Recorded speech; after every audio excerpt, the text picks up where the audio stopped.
আমরা বলেছি না সংসদের আসন ভিত্তিক, এই তো ডিফারেন্স। আর ডিফারেন্স কি তাদের সাথে আমাদের? এইটা নিয়ে সারা দেশ তোলপাড় করতে হবে এখন। এই সমস্ত জুলাই আন্দোলনের বা জুলাই সনদ বাস্তবায়ন থেকে দূরে থাকার জন্য এরা এখন এই যে হামের টিকায় নিয়ে রাজনীতি, এটা কোনো কথা হলো? এটা হলো আওয়ামী লীগের মতো হলো। আওয়ামী লীগ বলতো এত বেশি উন্নয়ন, এতটুকু গণতন্ত্র, যে উন্নয়ন টুন্নয়ন দরকার নেই, আমার জুলাই সনদ স্বাক্ষর করতে হবে, স্বাক্ষর করতে হবে, স্বাক্ষর করতে হবে, গণভোট এইগুলো নিয়ে আসে।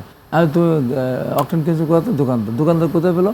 ওই যে মোটরসাইকেল তেল সংগ্রহ করেন, ওই যে কিছু কিছু গাড়ির ড্রাইভার আছে তারা তেল সংগ্রহ করে, ওই টাকাটা নিয়ে তারা বিক্রি করে দেয়। এইভাবেই সংকটটা সৃষ্টি করা হয়েছিল।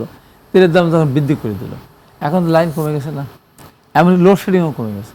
তাহলে কৃত্রিম যেটা শুরু করেছিল, আগেও আমি বলেছি, তখন ঘরে ঘরে অকটেনের চাষ হওয়া শুরু করলো। ডিজেল প্লাস্টিকের বোতল আপনি নিজেই তো যান কীভাবে পেট্রোল জমা করতে, কেউ অকটেন জমা করতো, কেরোসিনও তো পুকুরের ভিতরে গিয়ে ড্রাম রাখা হতো। এটা একটা সৃষ্টি করে সরকারকে বেকাতে ফেলার ষড়যন্ত্র ছিল। এখন সেই ষড়যন্ত্র থেকে সরকারও মানে চিত্রিত করতে পেরেছে।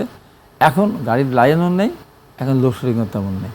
আমি মনে করি যে যুদ্ধ যদি থেমে যায় তাহলে ভালো, না থামলে যদি এটা আরও খারাপের দিকে যায় তাহলে আমাদের কারোরই নিয়ন্ত্রণ থাকবে না। দাম তো সারা পৃথিবীতেই বেড়েছে, মার্কিন যুক্তরাষ্ট্রেও আমার দাম বেড়েছে $2.19। আমার যে বন্ধুর কাছ থেকে ছোট ভাইয়ের কাছে জানতাম মেরিল্যান্ড থেকে, আজকে এসেছে 71 হোটেলে উঠেছে, আমার দেখো দেখেছিলাম। তো ও বললো আমাদের ওখানে ছিল 2.19 অক্টেন পার লিটার, তারপরে এখন 4.29, ডবলের বেশি। ইউরোপে, পাকিস্তান, ভারত বলেন, শ্রীলঙ্কা বলেন, মালদ্বীপ, সব জায়গায় আমাদের দাম বেশি। আমাদের সরকার চেষ্টা করেছে, কেবল এসেছে সরকার অনেক বছর একটা নির্বাচনের মধ্য দিয়ে সরকার জনগণকে স্বস্তিতে রাখতে চেয়েছিল, কিন্তু শেষ পর্যন্ত পারলো না। দাম যখন বাড়তেই থাকলো, ভর্তুকি দেওয়ার একটা ক্যাপাসিটি তো আছে, সেখানে সরকার দাম বাড়িয়েছে। কিন্তু আমরা যারা অসাধু ব্যবসায়ী, আমাদের মানসিক বিকৃতির কারণে আমরা কিন্তু এই কৃত্রিম এটা সংকটটা সৃষ্টি করেছিলাম। 1 মাইল 2 মাইল পর্যন্ত আপনার লাইন হয়ে গিয়েছিল। তো আমাদের মানসিকতা পরিবর্তন না হলে হবে না। এটাও ধরেন সরকারের বা বিএনপির কোনো দায় না, দায়টা আন্তর্জাতিক, দায়টা ইরান আক্রান্ত হওয়া। তা এইগুলি তো আমরা বিরোধী দল যারা আছে তাদের সহায়তা করতে হবে, সহায়তা না করে তাদের উস্কায় দেয়। এখন একদিকে চলতেছে হামের টিকায় নিয়ে আমরা একটা ব্যতিব্যস্ত, শিশু মৃত্যু ঘটতেছে। আরেকদিকে এখন তেলের জন্য নানান সংকট সৃষ্টি হয়েছে, পেট্রোলের দাম বাড়া জনগণের উপর প্রভাব পড়তো না, অক্সিজেনের দাম বাড়লেও প্রভাব পড়তো না। কিন্তু পরিমাণটাতে বেশি ইউজ হয় ডিজেল। ডিজেলের দাম 15 টাকা 15% বাড়ানোর কারণে মার্কেট করে 40% হাই হয়ে গেছে। সব অপশন ট্রান্সপোর্ট থেকে শুরু করে ভাড়া, এটা সেটা। ডিমের হালি যদি থাকে ধর 40 টাকা, হয়ে গেছে হলো 150 টাকা। ডিম 10টা ডিম আনতে 12টা ডিম আনতে থেকে এত টাকা খরচ হয়।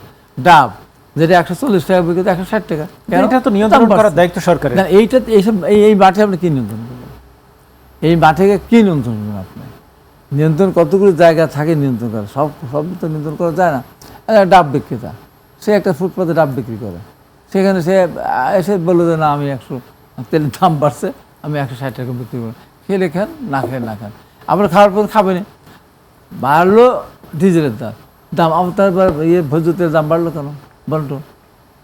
আবার যে সয়াবিনের তেলের দাম বেড়ে গেল, কী হয়েছে, কেন বাড়লো?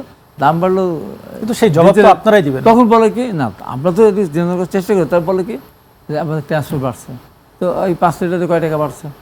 এই যে অবস্থা, মানসিকতা আমাদের পরিবর্তন হলে হবে না। সরকার চেষ্টা করতেছে এবং এখানে আপনি বুঝতে হবে সরকার ইচ্ছা করে সব কিছু রাতারাতি করতে হবে, কারণ সরকারের মধ্যে ভূত আছে না?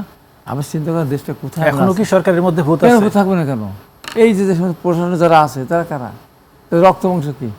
যখন শুভেন্দু যখন বলে যে আমি ইন্ডিয়ান দিয়ে কী বলে যুদ্ধ বিমান দিয়ে বা ফাইটার দিয়ে কলকাতা সব ময়লা নিয়ে গিয়ে আমি ঢাকা সব ঢেকে দেবো, ময়লার ভিতরে ডুবাই দেবো, তখন আমার কী বলতে ইচ্ছা হবে?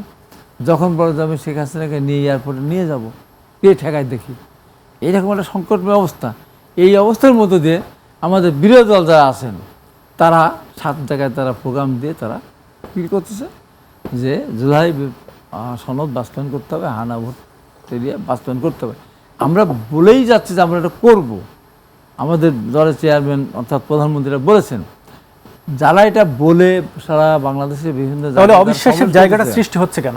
না, তারা অবিশ্বাসই বলে, তারা তো প্রথম অবিশ্বাস কাজ তারা করেছে। জুলাই সনদ স্বাক্ষর করার জন্য বেশি চাপ ছিল কাজে এনসিপি, জামাত।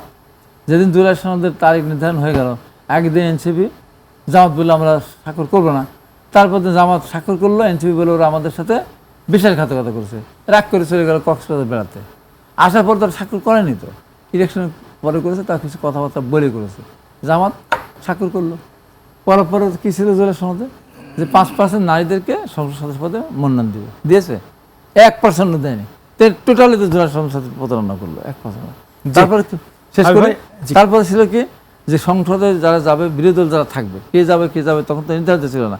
যারা যাবে, যারা বিরোধী দল হবে, তারা ডেপুটি স্পিকার নেবে। এটা তো জোড়া সনদে আছে, কোনো নিষেধ নিল না। তো আমাদের জন্য কী, আমরা বলেছি কোনটা, আমরা বলেছি যে এই যে আপার হাউসে 100 যে নির্বাচিত হবে, তারা বলছে যে ভোটের রেশ অনুসারে। আমরা বলেছি না, সংসদের আসন ভিত্তিক। এই তো ডিফারেন্স। আর ডিফারেন্স কি তাদের সাথে আমাদের? এইটা নিয়ে সারা দেশ তোলপাড় করতে হবে। আজকে সাজেস্ট কী বলছে, যে এখন এই সমস্ত জুলাই আন্দোলনের বা জুলাই সনদ বাস্তবায়ন থেকে দূরে থাকার জন্য এরা এখন এই যে হামের টিকা নিয়ে রাজনীতি, এরকম কথা হলো। এটা হলো আওয়ামী লীগের মতো হলো। আওয়ামী লীগ বলতো এত বেশি উন্নয়ন, এতটুকু গণতন্ত্র।